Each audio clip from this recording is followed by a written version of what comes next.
And if the trailer for Hudson and Rex Season 8 is hinting at anything, it's this. The comeback won't be easy. But the real question is, when the first major case of the season forces Charlie to choose between proving himself and protecting the people he loves, which one will he choose? But here's where things start getting even more intense. Because Season 8 isn't just about recovery, it's about evolution. When a character survives something life-threatening, writers have two choices. They either pretend nothing happened and move on, or they let it reshape everything. And if Hudson and Rex chooses the second path, then we are not ready for what's coming. Think about Charlie's identity for a second. He has always defined himself by his job. Detective first, everything else second. His instincts, his leadership, his calm authority. That's who he is. But what happens when your body betrays you? When your mind hesitates? When the confidence that once felt automatic suddenly feels forced? That kind of internal conflict doesn't explode loudly. It simmers. We might see it in small ways. A delayed reaction. A quiet moment alone in the ICE precinct. A look that lingers too long after a suspect mentions family. These tiny cracks could slowly build into something much bigger. Because trauma doesn't shout, it whispers. And then there's the pressure of expectation. Everyone will be watching him. The team, the department, the city, even the audience. He's not just coming back, he's coming back as a symbol of resilience. That's a heavy weight to carry. And if he feels like he has to live up to that image every single day, the pressure could push him toward risky decisions. Now imagine the first high-stakes case of the season. A hostage situation, a ticking clock, a suspect who reminds him of Mexico, his heart racing, his breathing uneven. Rex sensing the shift before anyone else does. Does Charlie power through it? Or does he finally admit that healing isn't linear? And if he does hesitate, will someone else step up? Because leadership can quietly shift when vulnerability enters the room. This is where Sarah becomes crucial, not just as emotional support, but as an equal. What if she takes command during a critical moment?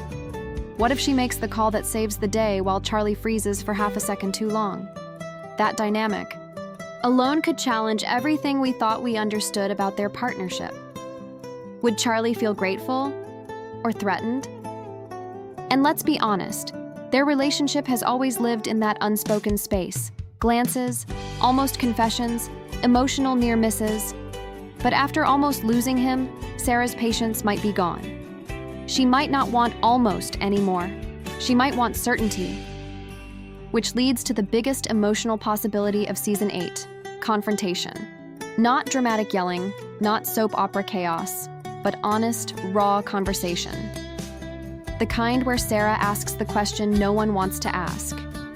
If something like that happens, again, where do we stand? Because survival changes timelines. It speeds things up. Now, outside the emotional core, we also have to talk about the criminal landscape. The shooting can't exist in isolation. There has to be ripple effects. Maybe a criminal network connected to that incident resurfaces. Maybe someone believes Charlie is weakened and sees an opportunity. Villains are opportunistic.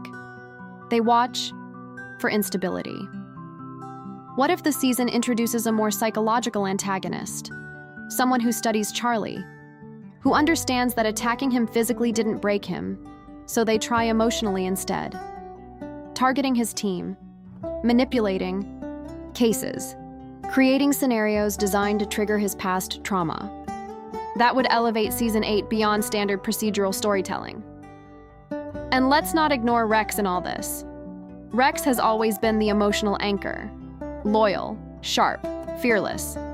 But imagine if Rex becomes even more protective, more alert around strangers, more reactive in tense situations, almost as if he refuses to let Charlie face danger alone again. That instinctive loyalty could create some of the most powerful moments of the season. Because sometimes a dog says more in silence than humans do with dialogue. Now here's something even deeper. What if Charlie starts questioning the future entirely? Near-death experiences have a way of reshuffling priorities. What if he begins wondering how long he can realistically keep doing this job? What if the thought of settling down, building something permanent, suddenly feels urgent instead of optional? That shift would move the show into more mature territory. Less about chasing criminals, more about confronting. He was shot. He disappeared. And for a moment, we all thought it was over. That silence after episode 3 didn't just feel like a break in the story. It felt like a warning. Something was wrong. Very wrong. And if you're like me, you didn't just watch the rest of the season calmly. You watched it with anxiety. Because how does a show like Hudson and Rex continue when its heart suddenly vanishes? Season 7 didn't just test Charlie Hudson. It tested us. One minute we were solving cases like usual, trusting Rex to save the day as always, and the next minute, boom, Mexico, a missing brother, a gunshot, and then nothing. No hospital scene, no dramatic reunion, just phone calls, just updates, just Sarah trying to stay strong while we were screaming at our screens. And tell me honestly, didn't it feel strange? Didn't it feel like the show was slowly preparing us for something permanent?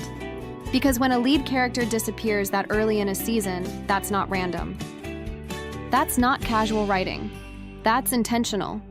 And fans started whispering, is Charlie gone for good? Is this the end? Is the actor leaving? Is this how they're writing him out? The fear wasn't just about the character. It was about the future. Then reality hit us. John Reardon revealed he had been battling tonsil cancer. Suddenly, the storyline felt heavier. It wasn't just fiction anymore. It was real life bleeding into our favorite show. And that's when everything changed. Because now the shooting wasn't just a plot twist, it became symbolic. It became personal. And here's what makes Season 8 so powerful before it even begins. It carries real emotion, real recovery, real strength. But let's stay inside the story for a second. After the shooting, we're left with questions the show hasn't answered properly yet. How bad were the injuries? How long was he truly gone? What did that time alone in Mexico do to him mentally? You don't walk away from being shot and hunted without scars. And I'm not talking about physical ones. Charlie has always been the calm, steady leader, the composed detective, the one who walks into chaos and somehow controls it. But Season 8 has the perfect opportunity to break that image. What if he comes back different? What if he hesitates before entering a crime scene? What if Rex senses something is off before anyone else does? Because let's be honest, trauma doesn't disappear just because the cameras weren't rolling. And what about Sarah? She held herself together. She returned to work. She tried to move forward. But did she really process what happened? Or was she just surviving day by day? If Charlie returns weaker, injured, emotionally guarded, will she become his strength? Or will the pressure finally crack their unspoken tension? Season 7 quietly planted emotional seeds, those wedding hints, those looks between them, the way loss suddenly felt very close. Do you really think the writers did that for nothing? Now here's the interesting part. Filming for Season 8 is set again in St. John's, the heart of Newfoundland and Labrador. The city itself has always been more than a backdrop. It feels isolated, windy, cold, honest, and that atmosphere matches perfectly with a recovery storyline. Imagine Charlie walking those streets again, not as the invincible detective, but as someone rebuilding himself. Does he rush back into work too soon to prove he's fine? Does he hide pain because he doesn't want pity? Or worse, does he blame himself for what happened with his brother? Because unfinished family business never stays buried. And let's not forget Rex. Rex doesn't care about pride. Rex doesn't care about reputation. He cares about instinct. Dogs sense weakness. They sense fear. They sense emotional shifts. If Charlie tries to act normal, Rex will know. And if Rex reacts differently around him, that alone could tell us everything about Charlie's true condition. Season 8 isn't just about returning, it's about consequences. And here's the uncomfortable question. What if the shooting wasn't the end of that danger? What if the people behind it are still watching? What if Charlie coming back puts everyone at risk again? Because in shows like this, threats don't vanish. They wait. We're walking into a season where the hero is no longer untouchable, where strength has cracks, where love might finally be forced into the open because life suddenly feels fragile. After the shooting, nothing can go back to exactly how it was. But the biggest question remains. When Charlie steps back into the precinct for the first time, will we see the same man or someone completely changed? And if you think the emotional damage stops at Charlie, oh no. Season 8 is about to test every single relationship inside Hudson and Rex in ways we haven't seen before. Because here's the thing, no one is saying out loud, when someone survives something like that, the people around them change too. Sarah may look composed on the outside. She went back to work, she handled cases, she stayed professional. But imagine loving someone who almost didn't come back. Imagine getting that phone call. Imagine not knowing if the next update would be the last one. That kind of fear doesn't just fade because he's cleared to return. It lingers. It sits quietly in the back of your mind every time he walks into danger. So what happens when Charlie insists he's fine? Do you really think Sarah will just nod and accept it? Or will she start watching him more closely, questioning his decisions in the field, stepping in when she normally wouldn't? And if she does, will Charlie see that as support or as doubt? That tension alone could drive half the season, because pride is a dangerous thing, especially for someone like Charlie. He's the leader, the one everyone relies on. If he feels even slightly weaker, even slightly slower, he might overcompensate. Take bigger risks. Jump into action too fast just to prove he hasn't changed.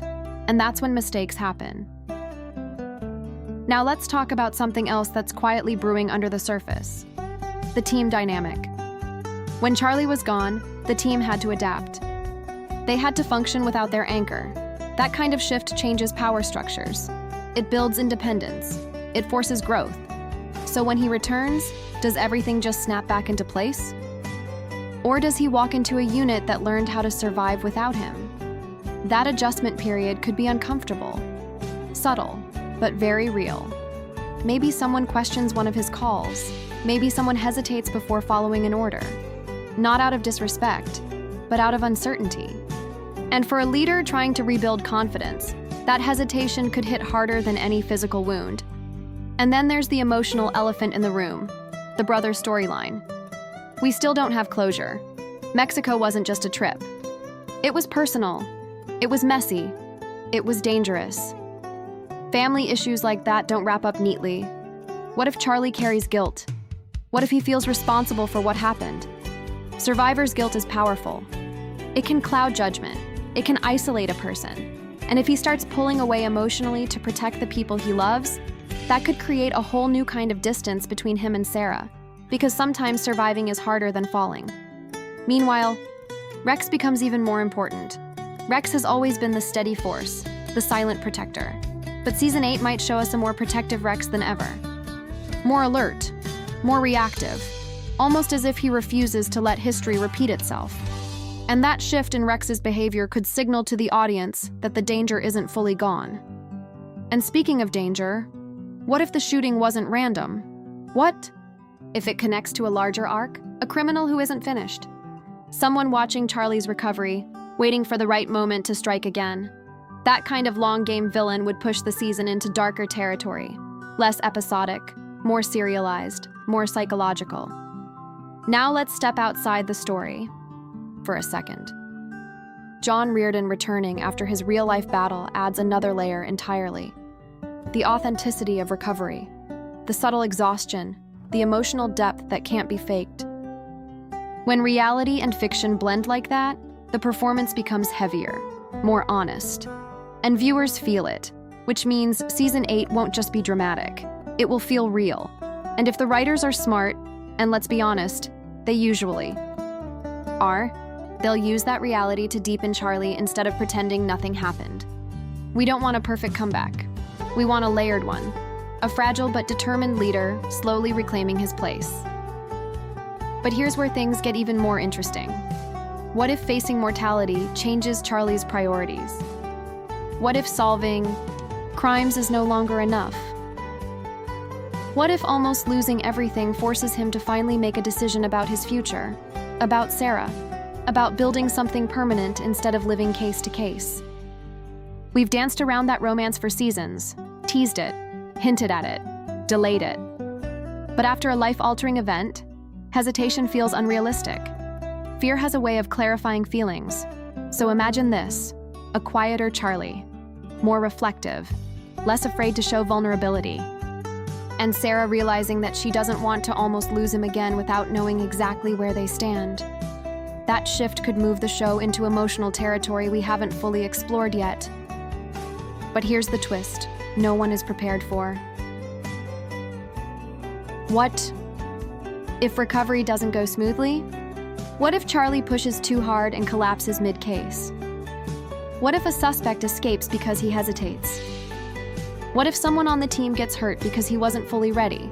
Would he forgive himself? Or would that spiral him into an even darker headspace? Season 8 has the potential to be the most character-driven season in the history of Hudson, and Rex. Less about flashy twists, more about emotional consequences, more about identity, strength, love, pride,